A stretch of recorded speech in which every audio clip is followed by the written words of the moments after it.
திருச்சிற்றம்பலம். தியாகராஜரின் லீலைகள் என்ற இதில் இன்னைக்கு வைசிகனுக்கு காட்சி கொடுத்த லீலை பற்றி பார்க்கலாம். வைசிகன் அப்படிங்கிறது வந்து வணிகன் வணிகன் சொல்லக்கூடியது. வைசிகன்ற வார்த்தை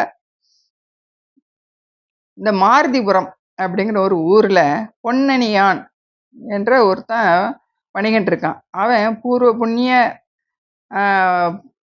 பயனாக அவன் நிறைய பணக்காரனா, செல்வம்லாம் நிறைய இருக்கு.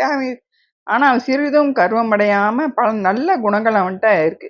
எல்லார்கிட்டையும் பெரியவங்களுக்கு எல்லாருக்கும் மரியாதை கொடுத்து பக்தியோட அரசியல்கள் நிறைய செஞ்சுக்கிட்டு இருக்கான்.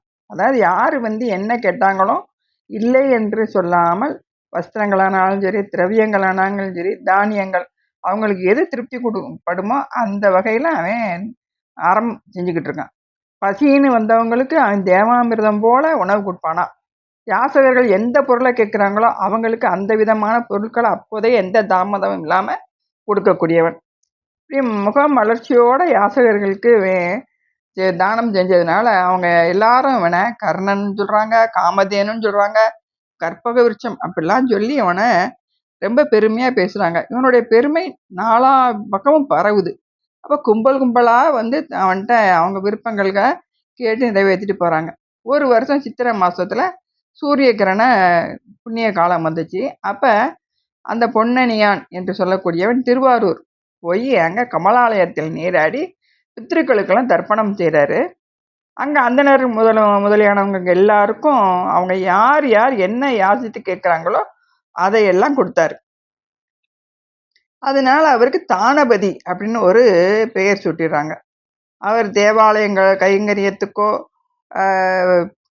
மடத்துக்காகவோ பித்ரு சிரார்த்தம் பண்ணணும், கல்யாணம் பண்ணணும், உபநயனம் பண்ணணும், குடும்பத்துக்கு பசுக்காக காப்பாத்துறதுக்காக அப்படின்னு சொல்லி யார் என்ன சொல்லி கேட்குறவங்களுக்கெல்லாம் அவங்களுக்கு எந்த வித தயக்கமும் இல்லாமல் கொடுக்குறாரு. இவருடைய பெருமைய சாமி சோதிச்சு பார்க்க நினைக்கிறார்.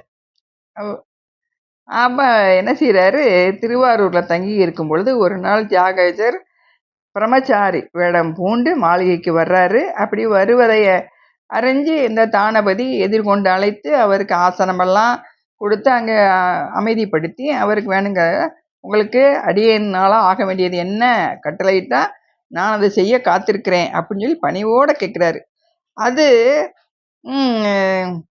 தானாபதி உன்னோட கீர்த்தியை அறிஞ்சு நான் உங்ககிட்ட ஒரு பொருளை வாங்கிட்டு போகலான்னு வந்திருக்கேன் அப்படின்னு சொன்னோடனே இந்த உங்களுக்கு வேண்டிய பொருளை நான் அளிக்கிறேன், கருணை கூர்ந்து அதை பெற்றுக்கொள்ளணும் அப்படின்னு சொல்லிட்டு கேட்குறாரு. என்ன வேணும் அப்படின்னு சொல்லி, நான் திருமணம் செய்து கொள்வதற்காக கொஞ்சம்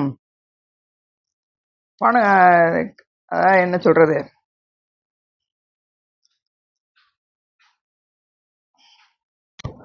கொஞ்சம் பொருள் எல்லாம் வேணும் அப்படின்னு சொல்லி கேட்கும் பொழுது, நான் இப்பொழுதே உங்களுக்கு எடுத்து வந்து கொடுக்குறேன் அப்படின்னு சொல்லி உள்ள போறாரு.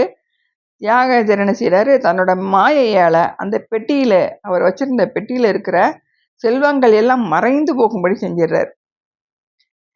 என் விவாகத்துக்கு 100 ரத்தினங்கள் வேணும் அப்படின்னு சொல்லி இவர் கேட்கிறாரு. இதை உடனே கொடுக்குறேன்னு சொல்லி போய் எடுக்க போனவர் தானாபதியினுடைய பொக்கிஷத்தை திறந்து பார்த்தா அதுல ஒரு ரத்தினம் கூட இல்லை.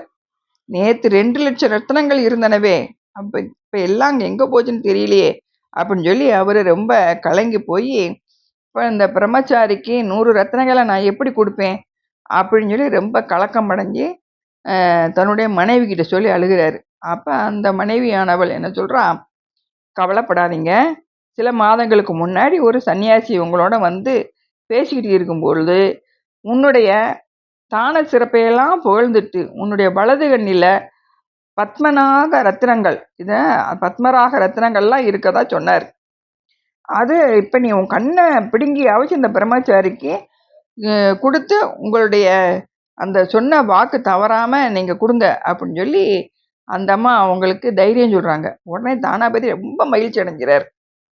பிரம்மச்சாரிட்ட ஓடி சாமி, நேற்று வரை என் பெட்டியில இருந்த ரத்தினங்கள் இன்னைக்கு எங்கேயோ மறைஞ்சு போயிருச்சு, ஆனாலும் கவலை இல்லை, என்னோட வலது கண்ணுல ரத்தினங்கள் இருப்பதா ஒரு முனிவர் சொல்லியிருக்காரு, இதை என் கண்ணை இப்படியே நான் தானம் கொடுத்துட்றேன், நீங்க கண்ணை பிடுங்கிக்குங்க அப்படின்னு சொன்ன உடனே அந்த அந்தனர் வடிவத்துல தியாகேஸ்வரர் என்ன செய்யறாரு, கையை நீட்டி என் கண்ணை பிடுங்கிடுறாரு. இதை இந்த இவ்வளவு உயர்ந்த மனமுடையவனா இருக்க அந்த தம்பதியர்களுடைய பெருமையை அறிஞ்சு அவர் அப்படியே அந்த க்ஷணத்திலேயே தன்னுடைய சுயரூபத்தை காமிக்கிறார். பூர்வ புண்ணியத்தால யாகேசர் தங்களிடம் வந்து தோன்றிய காட்சியை கண்டு அவங்க பரமானந்தம் அடைகிறாங்க. பரமசிவன் மறைஞ்ச உடனே அந்த தானபதிக்கு அந்த நேத்திரமும் அந்த இந்த சாமி பிடுங்கினதால ஏற்பட அந்த குறையெல்லாம் தீர்ந்து நல்லபடியாக ஆயிடுறாரு. அப்படி ஈஸ்வர சாயுச்சியத்தை கடைசியில் நல்லா நீண்ட நாட்கள் இருந்து இறைவனுடைய சாயுச்சியத்தை பெற்று இருந்தாங்க அப்படின்னு சொல்லி சொல்கிறாங்க.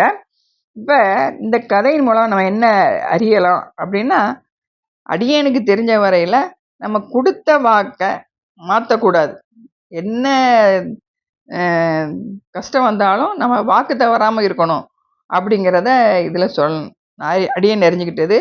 உங்களுக்கு கேட்டவங்களுக்கு என்ன இந்த கதையின் மூலமாக அறிஞ்சுக்கிட்டீங்க, என்ன கருத்து சொல்கிறாங்க அப்படிங்கிறத கமெண்ட்டில் சொல்லுங்கள். திருச்சிற்றம்பலம்.